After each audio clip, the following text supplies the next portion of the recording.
Yo, what's good? Welcome back to a brand new video. Today's video we're going to be featuring Iron Moth. So let's go ahead and get right into it. Iron Moth. Looking at the stats, its attack and defense are probably not going to be something we're going to be highly focusing on unless you're trying to be very different or running something crazy. But just by looking at that special attack, it's really good. Special defense, when I see special defense like at this base stat, I kind of like above average. Special attack is insanely good, and this thing hits extremely hard as well. But enough of the stats. For the first set, we're gonna go timid nature with the choice specs. Now with this build, you're gonna want the most damage.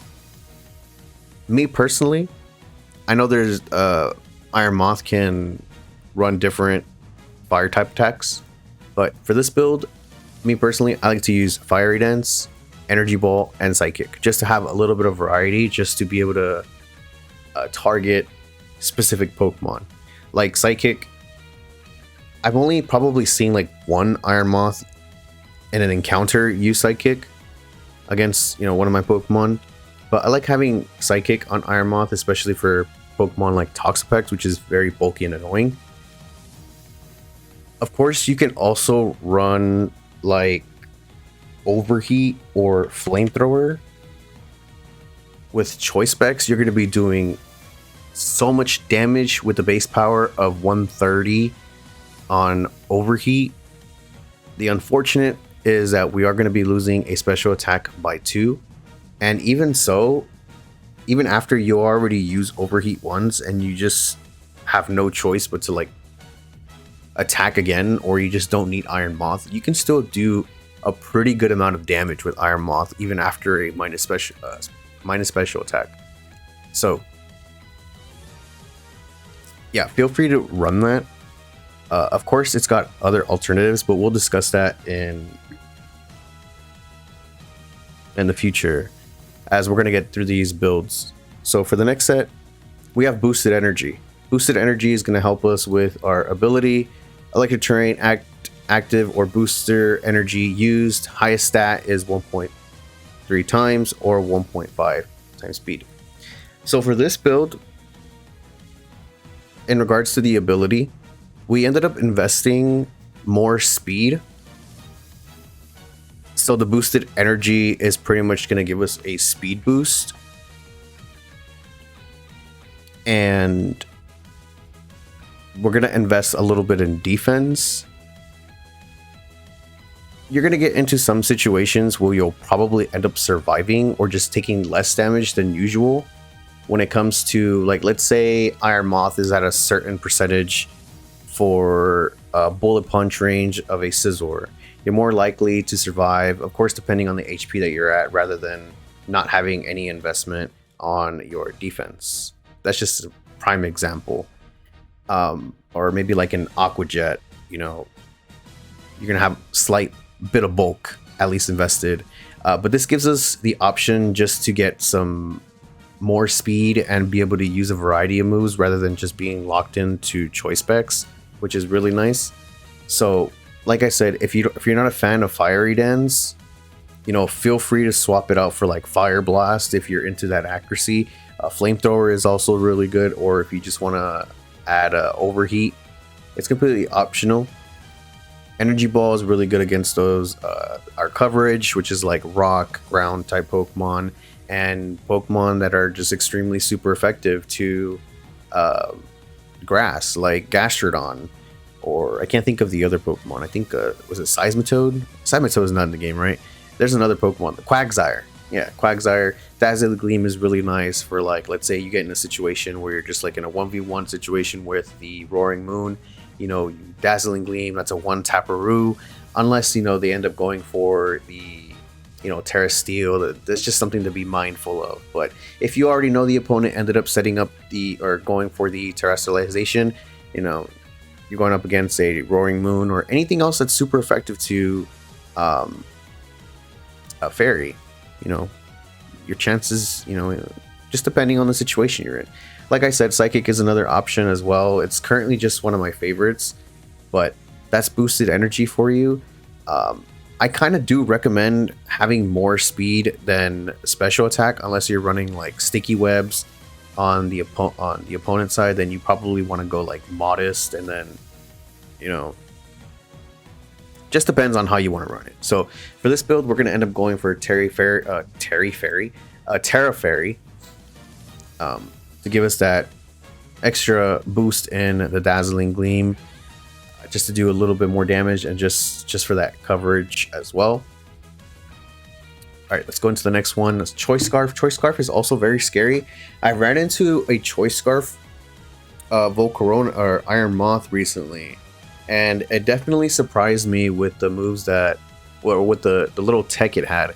So it ended up having the Terra Water, which is also really good, and this is really good if you're going against like a mirror match. So you can have, like, let's say we get rid of U-turn. Well, we'll talk about U-turn in a bit, but let's say if you get rid of U-turn and you have like Terra Water. I ended up getting Terra Blasted on my Iron Moth, and I didn't even expect that. I actually stayed in thinking that, oh well, I can live a hit from this thing, so I'm just gonna get some chip damage. But no, I got Terra Blasted into the waves. Like, what? But special attack, you're gonna go Modest Nature. It's got huge special attack, so we're investing 252 in our special attack. That leaves us at 211.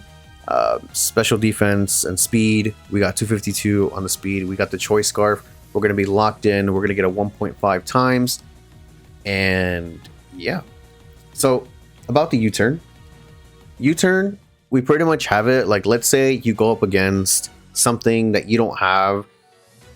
Like, even if it's super effective or just neutral damage, you can U-turn out. Like, let's say they have a Tinglu.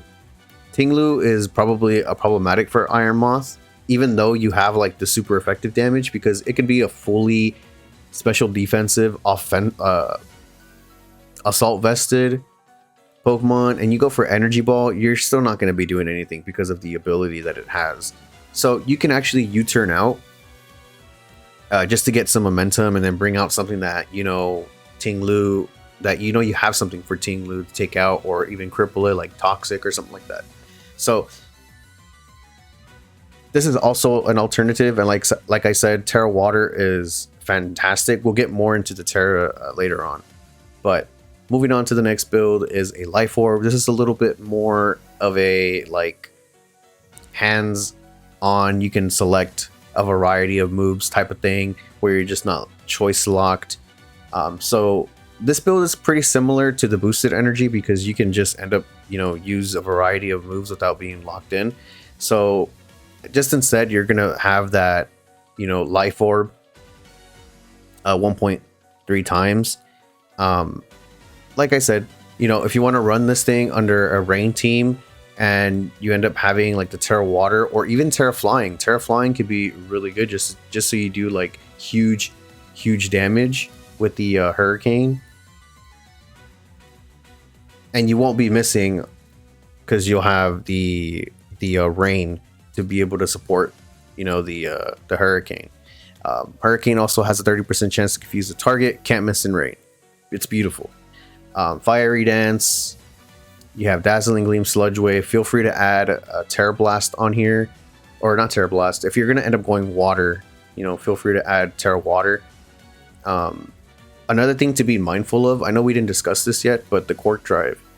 Quark Drive, if you have electric terrain, it's going to it's going to activate the ability. So it'll be 1 point times 3, just depending on the stat or speed and whatnot. So that's something to be mindful of. I tried incorporating like Pincurchin. Maybe it'll work better in doubles, but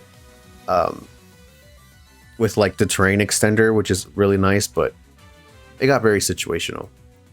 But yeah, Sludge Wave 95. I think it's the biggest. This thing doesn't get Sludge Bomb, which actually surprises me. I think it does, but I think Sludge Wave is just so much better. Okay. Moving on. Heavy Duty Boots. This is something commonly used if you're not running any like crazy items, or you just know that you don't want to take any stealth rock damage. Typically, I get into situations where I end up taking stealth rock damage, and it does quite a pinch.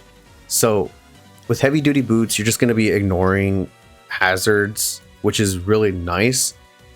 I feel like people end up setting up stealth rocks if they know that you have an iron moth, because typically it's not the Pokemon that usually leads in battles, at least in my current experience.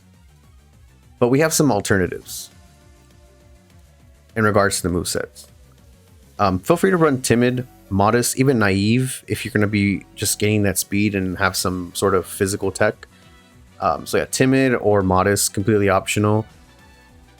Solar beam, if you plan on using this thing in doubles and you got that hidden solar beam power, you got Torkoal right next to it, you can have solar beam, heat wave, morning sun for that recovery. If like you're in a 1v1 situation with the King Gambit and it's gonna go for a sucker punch, just depending on the situation, you can avoid that kind of nonsense and just to have like that hidden recovery tech.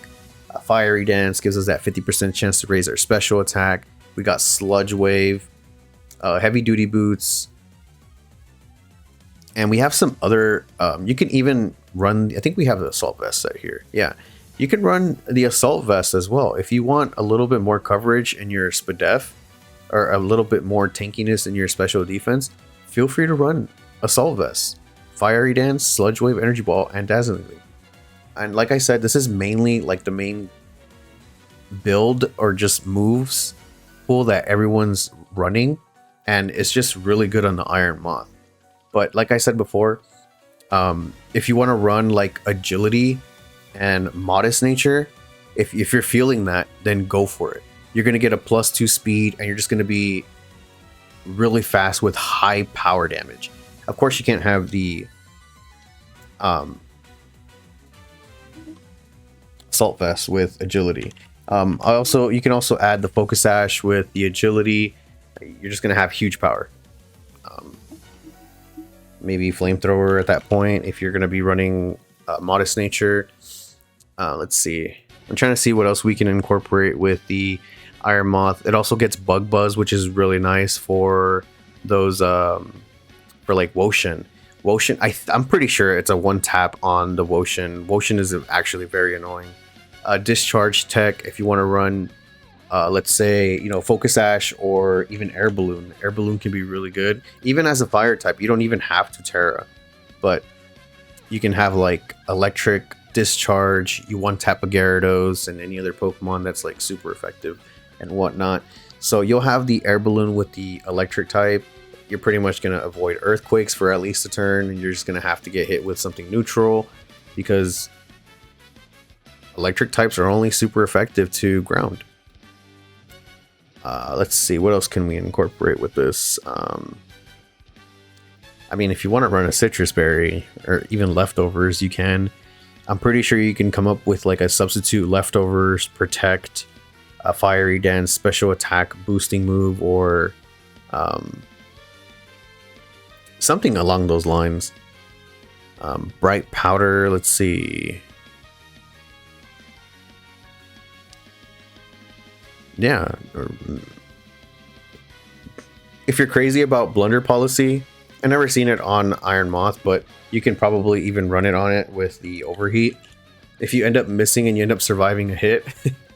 So if you miss Overheat, you get a special attack raise 2 stages, which will be really nice, even with the modest nature.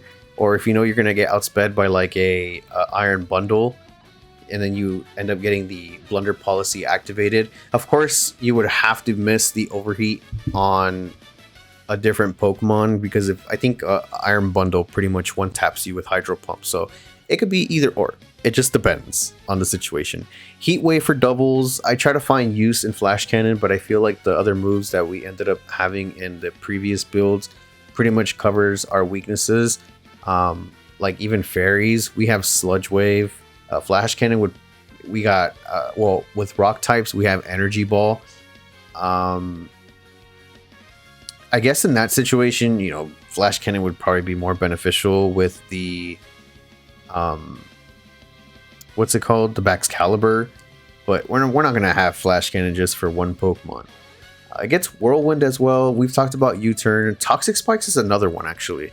Toxic spikes would be really good if you can predict your opponent gonna end up switching out. Like, let's say you have your opponent leading off with Scizor and they know they're gonna have to switch out. You can actually set up a toxic spikes right in front of their face and just cripple them throughout the battle. We talked about substitute. Substitute is really nice to bait out even sucker punches, as well as you're going to be behind a temporary shield, as referring to the substitute. That could be really nice to have, just to have a little bit more survivability or just some fancy tech. I've seen light screen at least once, which is very scary sometimes, just depending on the situation that you're in. Lunge could be some hidden tech that you can have if you know a Pokemon's going to be problematic for the rest of your team.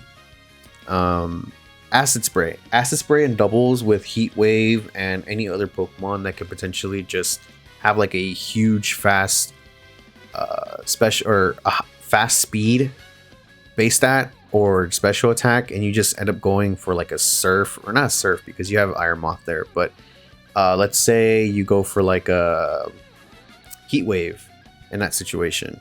You know, they're gonna be minus special defense in like 2. It's gonna be crazy easy pickup knockouts or just huge damage. It also gets Indoor, which would be pretty cool to have. Maybe like Indoor with like a Slackberry, or maybe even a weakness policy. I totally forgot about the weakness policy, but weakness policy is another option as well that you can have with the Indoor. So, you know, if you know you're going to get targeted by like an earthquake or something super effective, you go for the Indoor. Free weakness policy. At that point, you're probably going to want to be timid, and you're just going to be doing huge damage with whatever moves you ended up adding into this ironmoth build. But yeah. Or maybe if you... I just thought of this right now, but if you're running like Toxic Spikes, like a Glamora, you set up the Toxic Spikes, you bring out... Ironmoth, you Venoshock things, it'll be crazy. That'll be super interesting to see. Struggle Bug could be really good in doubles as well. Fancy move, probably wouldn't rely on like Screech or Metal Sound. Hyper Beam, why not Hyper Beam, right? Paranormal, you're worried about coverage or a Shadow Ball, Flutter Mane. Where's normal? Go for the Terra Hyper Beam, yo. Huge damage. Look at this special attack. Feeling powerful, modest. But yeah, that pretty much covers Ironmoth, at least to say, just to get an idea if any of you guys, you know, have any suggestions or just any creative builds for Ironmoth, feel free to drop them in the comments. And yeah, thank you guys very much for watching. And like I always say, these builds are just to my current taste on how I feel you can run to like the fullest potential of the Pokemon. If you're going to be something crazy, like run a Jolly and just, you know, do this, maybe you're cool, but probably a little concerning because this scares me. You might have the tech, I don't know. Maybe I'm missing out on something, but thank you guys very much for watching. I hope this helped. I'll see you guys in the next one. Peace.